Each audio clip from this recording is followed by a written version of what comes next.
Okay, I think I'm ready to make a few comments on Seven Pines or Fair Oaks. This is one of the latest titles from Hollandspiel Games, and I've been waiting for because it's a new system that Tom Russell's designed, the Shot and Shell battle series, where he wanted to make a system that he could use across multiple games without having to redesign things every time, which he felt that he'd had to do on some of his Blood on the Alma, and I don't know, there was like two other games in his Blood series, if you will.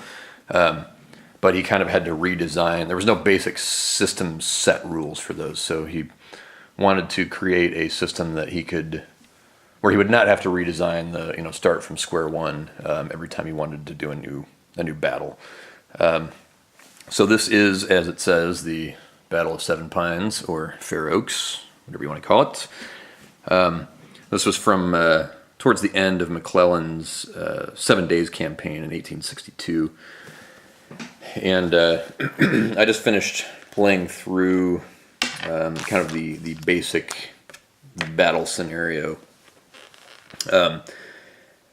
And it's 12 turns. I actually went through all 12 turns. I did not make it to, the sort of sudden death victory conditions, which is if you eliminate a certain number of divisions, or retire a certain number of divisions, one side or the other will win, and I didn't get to that point. My initial thoughts on it are it's a quick playing system, which is the intent, and I think that's kind of a Hollandspiel design philosophy, is make games that are fairly simple to play, but have some unique or interesting strategies to employ in them. So this one was no exception to that rule. The rules are fairly simple. The game plays fairly quickly. It is focused mainly on the main function of the game here is on this colored track, which is the activation track. All of these are your various division commanders, and they start the game at a certain level on this track, and as they activate, you'll flip them over to the done side, and that will move down the track, meaning that you can see by the end of the game, most of them are kind of stacked in this red zone here. And once they get down to 1, every time you want to activate them, you roll a die. On a 1, they move to the 0 box and have to retire, meaning they can't engage in combat with other units on the board, and you have to perform a rally action to get them back onto this track. At the end of the game, I didn't have anybody who was retired. In fact, it only happened once with Casey's division here, and I was able to rally him earlier in the game. So there are big victory points if you can end the game with multiple of your enemies or your opponent's divisions retired. That didn't happen here. You can see here on the map, there's this line of entrenchments here. I ended up entrenching Sedgwick's corps or Sedgwick's division, Kearney's division, and the remnants of Casey's division were entrenched along these heavy entrenchments here. And one of the things that I learned is it's nearly impossible to dislodge entrenched artillery from a heavy entrenchment position. The main problem being that the artillery, you have to charge to get adjacent to artillery, and on a charge action there is defensive fire. And artillery firing on the defensive uses the close combat chart, which, as you can see, if there's really even a 1 or even a negative point differential, that's going to break up the charge. If you disrupt a unit with defensive fire that's charging at you, that breaks the charge. The charge doesn't happen. So, assuming I'm understanding the rules right. And so artillery would have to be seriously outgunned in order to not disrupt a charge. So as you can see, these guys started the game in that position. They weren't entrenched at the time, but I eventually had time to entrench them. They're impossible to dislodge. I mean, the Confederates just melted away doing frontal charges, which is pretty historically accurate for the time, where Civil War combat widely viewed as being much more favorable to the defender. And no exception here, especially with entrenchments. And this was fairly early in the war for entrenchments, but we're dealing with McClellan, who would famously advance like a mile and then entrench his entire army, and that was his whole creeping up the peninsula. His strategy would have been a good strategy for an aggressive commander who would have just flown right up the peninsula and been at Richmond in a week, with the spotty Confederate defense that was in front of him. But McClellan, being McClellan, he spent like a month at least, I think, creeping up the peninsula against an enemy that he outnumbered something like 4 or 5 to 1. So here, you've got, this is actually a case where the Union does start out outnumbered, so the entrenchments are very helpful. But once I got the Union into position, I broke Hill's division is what assaults the position first, and that's the big problem for the Confederates in this, is that they straggle onto the board over a period of turns. If they showed up all at once with their huge numbers, they could have overwhelmed the Union position, but as it is, they straggle onto the board over a period of turns, and it becomes very difficult to dislodge entrenched Union troops. Not to say the Union didn't take casualties. Couch's division took some heavy losses. Casey's division, each of those divisions lost a brigade. So, they did take losses, especially up here. This is kind of where, after Hill's initial assault on these fortifications was repulsed, Couch came in from over here, and I actually had him occupy these forward abattis here. And I figured that would prevent the Confederates. It would make the Confederates would take so long trying to dislodge Couch from there that they would never get to the Victory Point hexes, which are your Seven Pines and Fair Oaks is somewhere under here. Yeah, there it is. Those are your victory hexes. I think Orchard Station is another one, but the Confederates just never once threatened any of those. And this is still assuming that I'm playing the game right. I didn't have too many questions about the rules, no issues that weren't particularly clear.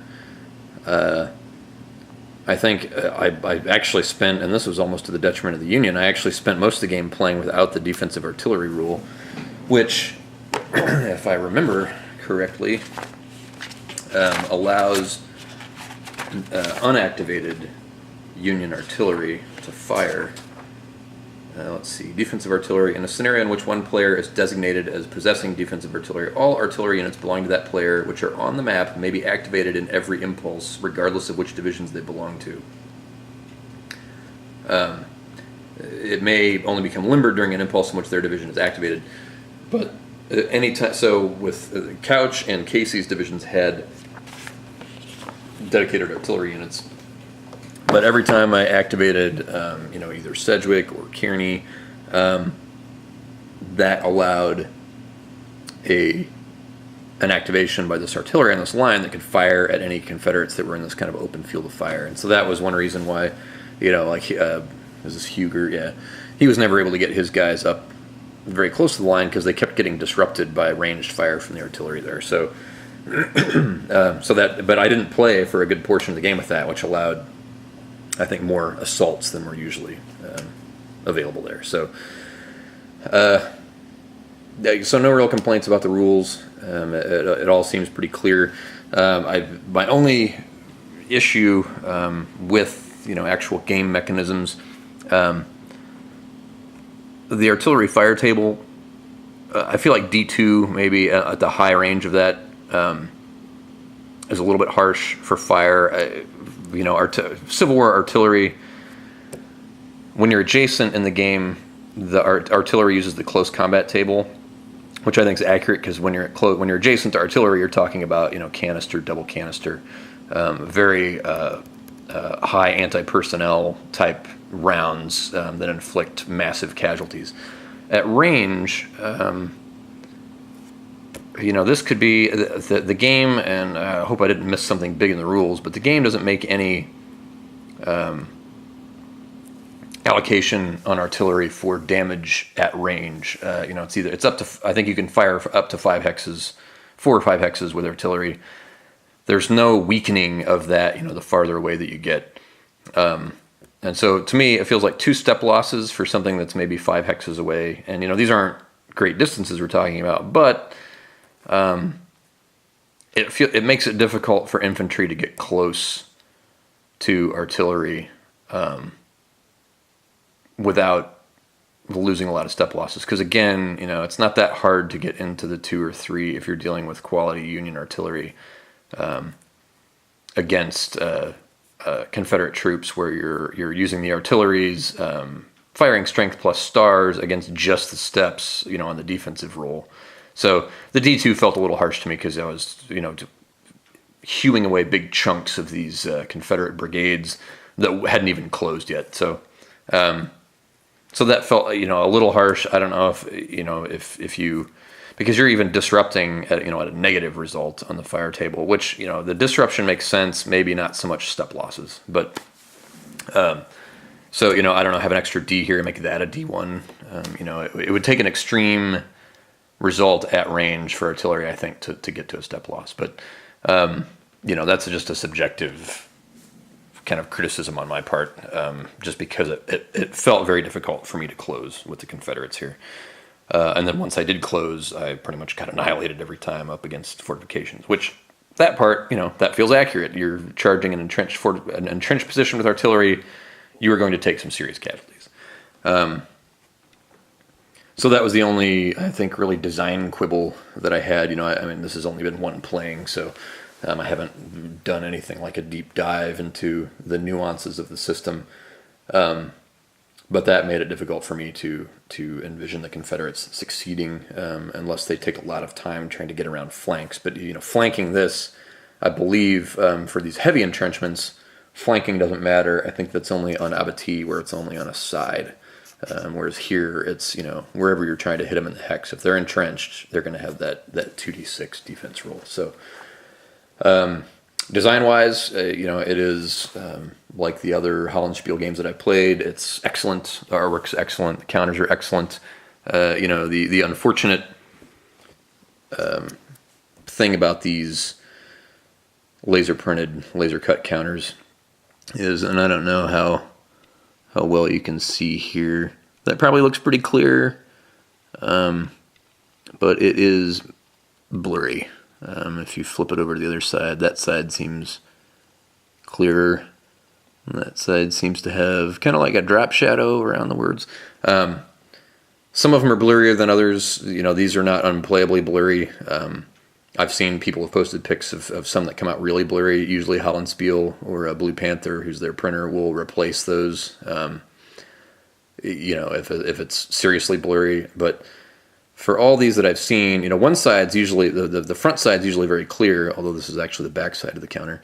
But the other side is almost always like at least mildly blurry. So that's just a minor production quibble. I don't know that it's something that can be fixed. It may just be, it is what it is. One of the particulars of these types of small scale print jobs. Just maybe one of those things. But like I said, Hollandspiel's good about replacing anything. If you think if it's too blurry for you, they will probably replace it, and that could be any level of blurriness. I've got some that are a little bit blurry, but well within my tolerance.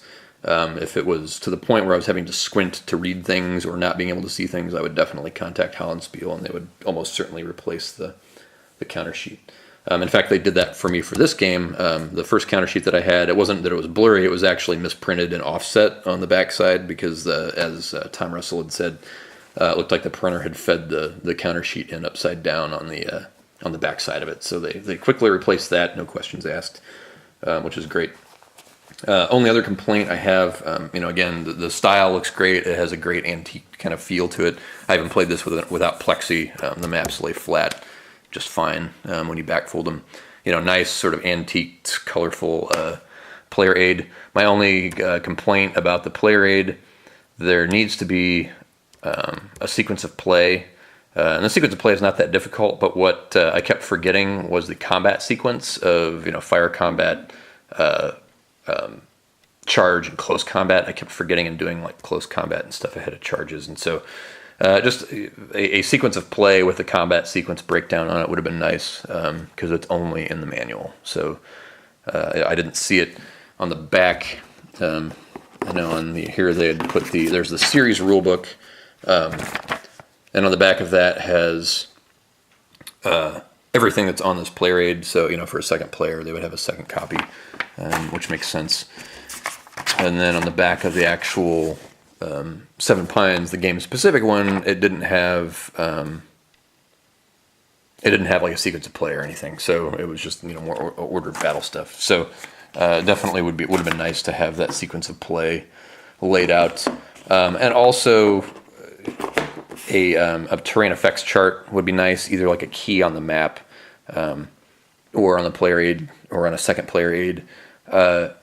Just as a reminder, it's pretty simple. I mean, anything like a stream or a forest pretty much adds one, or going up a level adds one. But I kept forgetting that I had I'm just about to run out of battery power.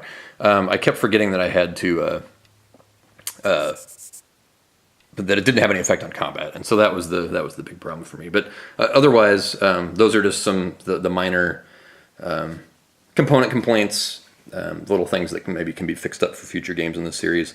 But otherwise, I enjoyed the system. I think it provided a fairly accurate depiction of the battle, and it plays quick and is very simple. So I would definitely recommend it, and I'm curious to see, excited to see what other battles that he plans to address in the system going forward. So thanks for watching.